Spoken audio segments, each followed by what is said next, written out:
It is overtime here at Barrel Amongst Brewing, and we are continuing the conversation for Old Favorite Friday about Lakefront Pumpkin Lager. I'm with Ralph Renault, my head brewer, and it's pumpkin beer season. Yep. We are well into September here, and honestly, Ralph, I was shocked. I went into the Total Wine & More recently.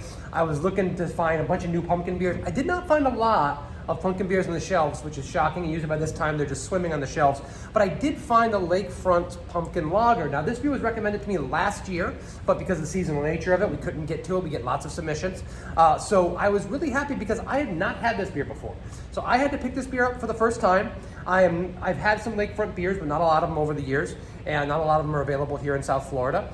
And I had the Pumpkin Lager for the first time. It came highly recommended. And I really, really dig this beer. It is a pumpkin lager. That kind of stood out to me. I don't see a lot of pumpkin lagers. You see a lot of big, rich ales, high gravity beers that are working in the pumpkin space, and not something that kind of this light and this clean. And I was really blown away. I love the aroma. I love the flavor. What are your thoughts? Yeah, well, as you said, the aroma on this is fantastic. I literally taste like as I even said prior, like a pumpkin pie mix. It's got yours, and I don't know what spices they use, but I imagine it's got like cinnamon, nutmeg. I'm getting almost like what I assume is a ginger character. So I really think they nailed it on the nose. What's interesting though, and then when I realized it was a lager, is you get that when you go to take a sip, you get that clean lager fermentation. So even the more and more I try this beer and like knowing about it, it makes a lot of sense because I've never had it myself either. And so like it's very interesting to see a lager take on something that's always so much in like the ale space. Yeah, and I mean, listen, first of all, the beer's gorgeous. It's got a really, really lovely color to it. This beer's been around for over 20 years. And I like the fact that there's some bitterness in the back end. It's well integrated. Now, I will tell you this. I've made pumpkin beers in the past. We don't do one here at Barrel Amongst, but in my previous lives at other breweries. And I've made pumpkin beers that had bitterness because of the stringency that came from the spices used. This is not that. This has a hop bitterness to it. It balances it out. It actually makes it a beer, not just pumpkin juice or pumpkin spice juice, which I think is wonderful. It's clean as a whistle, really, really flavorful. You know, it reminds me a lot, I don't know if they still make the beer, I forget, forgive me please, Tequesta Brewing Company, but Tequesta Brewing Company's, they did a pumpkin beer for years.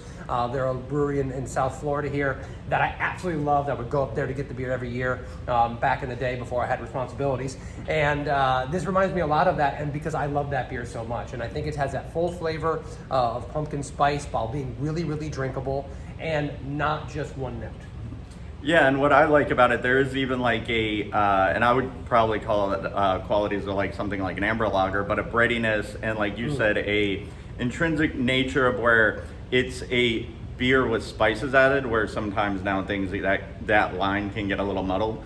But again, like you said, you know you're drinking a beer, so like I could see someone who's maybe like, well, the kind of spice or adjunct beers aren't entirely my jam. I could still see them drinking this and be like, oh, this is really good. This is a well-made amber lager. So I could see it kind of playing to all audiences the way the design is. I mean, we talk so much about having beers that are well balanced, and I think we beat that drum maybe to death. But I will say this: in the beers that we've covered for Old Favorite Friday before, within the pumpkin beer space, I personally, I think you're with me, Ralph, I'll give a little more latitude to pumpkin and smash pumpkin, beers that can be over the top. I don't know what it is. Pumpkin beer for me, I think, has the ability, or it can translate well to being a little more one-dimensional, a little more crazy, a little sweeter, really hitting you over the head with that flavor. And I kind of give a little bit more leeway with those beers. I may enjoy them a little more than like a one-note imperial stout or a one-note fruit beer. But it's refreshing, literally, to have a beer like this that doesn't do that, doesn't rely on kind of one flavor profile, that gives you a nice, clean beer that you can drink several of. I can see myself drinking several of those, whereas as much as I love pumpkin, and I do, I don't think I want more than one. This is a pumpkin beer I think you can drink more than one of, and it's a little more accessible to people. Yeah, and I would definitely say for a pumpkin beer, I would definitely say this is more of a sessionable type, like you said.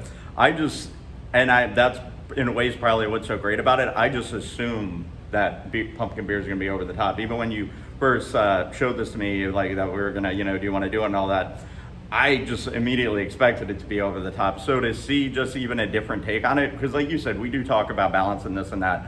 But one thing that's cool about this is it's not just that it's balanced, but by adding that balance, it actually makes it unique in the kind of genre of fall pumpkin beers. So that's pretty cool. It's a way to stand out when you, like, obviously I know you didn't find a lot, but usually when you have like 2 dozen on a shelf, that will make this beer stand out where someone might grab it because it's not just that one note. Yeah, and listen, we as with all the beers from Old Favorite Friday, we're recommending you go pick this beer up and give it a shot. You know, if this is available in your local market, please do so. But we want people to go with their eyes open, right? If you're looking for that big, overly extracted 9% beer, I think this is a 6.1% beer. If you're looking for that, this might not be what you're looking for, right? I'll still suggest you pick it up with, like I said, eyes wide open, knowing what this is going to be. But if you are someone that likes cleaner, lighter beers, if you're someone that maybe hasn't had a pumpkin beer before, it sounds kind of silly. I know my dad, he would say, well, why are you putting pumpkin in a beer, right? I mean, we talk about those kind of things all the time. He hears about these adjunct flavors and he's like,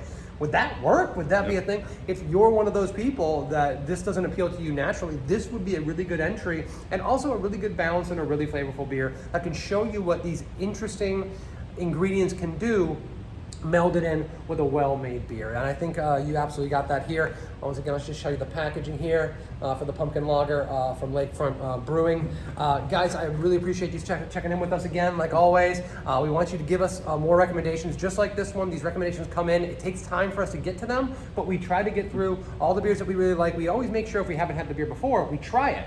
Do we really like the beer? Can we get behind it? Doesn't mean it's a bad beer if we don't feature it. It just means that it's not something that we're passionate about. We want to make sure that we really care about all these beers and we can highly recommend them personally. I always try these beers with Ralph. I go, Ralph, what do you think? You know, these are those things that happen off camera. Anyway, jump around the channel, see some longer videos of all the great Old Favorite Friday beers, other conversations. Keep those suggestions rolling in, and we'll see you next week. Cheers. Cheers.